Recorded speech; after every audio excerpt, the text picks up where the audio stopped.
ஓம் சக்தி. அன்பு பிள்ளையே, காலகட்டங்கள் போய்கொண்டிருக்கும் இந்த வேகத்திற்கு உன்னால் ஈடு கொடுக்க முடியாமல் என் பிள்ளை திணறிக் கொண்டிருக்கிறாய். அதிவேகத்தில் சென்று கொண்டிருக்கிறது தீய மனிதர்களின் எண்ணங்கள்.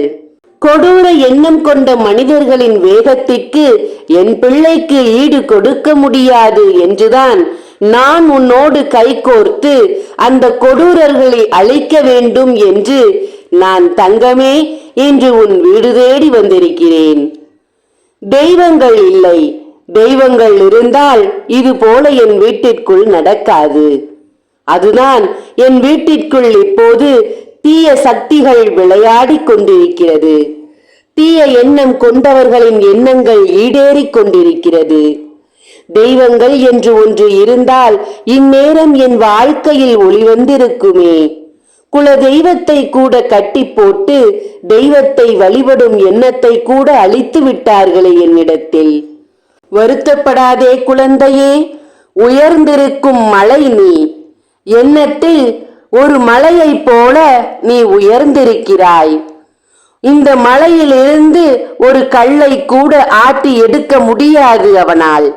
தங்கமே, உயர்ந்த மனமுடைய உன்னை தாழ்த்தி பார்க்க வேண்டும் என்று நினைக்கிறான். அது ஒரு நாளும் அவனால் முடியாது என் தங்கமே. உன்னுடைய காலநிலை சரியில்லாததால், கர்ம வினை இருப்பதால் இவனெல்லாம் ஆடிக்கொண்டிருக்கிறான். அதை குறைக்கத்தான் நான் இப்போது வந்திருக்கிறேன் என் பிள்ளையே. காலநிலையை சரி செய்து கர்ம வினையை தீர்த்து உன் செய்வினைகளை அழித்து உன் வாழ்க்கையை நான் சுத்தமாக்கிவிட்டால் இவன் போகுமிடம் தெரியாது, இவன் அழியப் போகிறான் என்பது உனக்கு புரியும். அதனால்தான் ஆட்டம் அதிகமாக இருக்கிறது, பார்த்தாயா? அழியப் போவன் என்பதை காட்டிக்கொண்டிருக்கிறான், பார்த்தாயா? அழியப் போகும் நேரம் நெருங்கிக் கொண்டிருப்பதால் தான் ஆட்டமும் அதிகமாக இருக்கிறது என் பிள்ளையே. ஏனென்றால் அவன் நினைத்ததெல்லாம் இது நாள் வரை உன் வாழ்க்கையில் நடந்து விட்டதாம். அவன் என்ன நினைத்தாலும் அதை சாதித்து விடுவானாம். அவன் இப்படித்தான் நடக்க வேண்டும் என்று நினைத்தால் அது உன் வாழ்க்கையில் நடந்து விடுமாம்.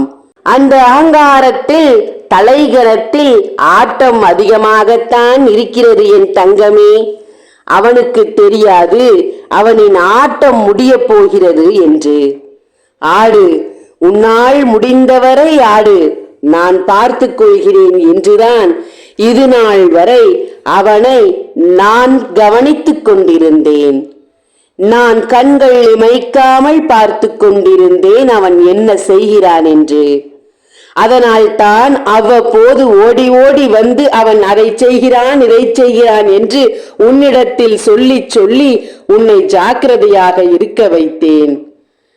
நீ ஒவ்வொரு நேரம் ஜாக்கிரதையாக இருந்தாலும் ஒரு சில நேரம் அலட்சியத்தோடு இருந்து அவன் கொடுப்பதையும் பெற்றுக்கொண்டு திரும்ப என் இடத்தில் வந்து அழுவாய், தாயே ஏன் இப்படி நடந்தது என்று. என் பிள்ளை, நீ அப்படித்தான் ஒன்றும் தெரியாமலேயே வளர்ந்து விட்டாய். இப்போதும் அப்படித்தான் நின்று கொண்டிருக்கிறாய். தங்கமே, வருத்தப்படாதே. காலநிலைகள் மாறப்போகிறது, கர்ம வினைகள் குறையப் போகிறது. என்னுடைய ஆட்டத்தை தொடங்கும் நாள் வந்துவிட்டது.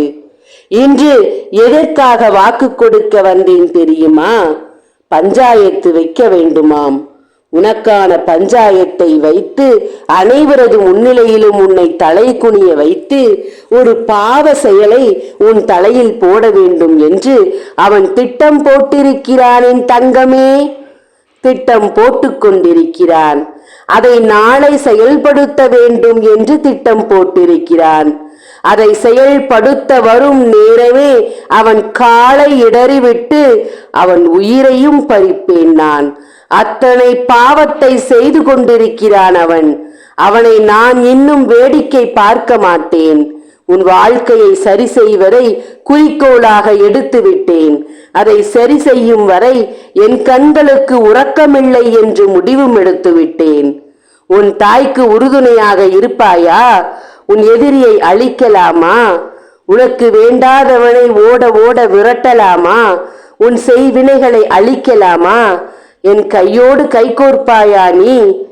உன் தாய் உனக்காக வைத்திருக்கும் 48 நாள் பூஜையில் வைத்த யந்திரத்தையும், ஆண் பெண் உருவத்தையும், சத்தியநாராயணா படத்தையும், சாம்பிராணியையும் வாங்கு. ஓம் சக்தி. நன்றி.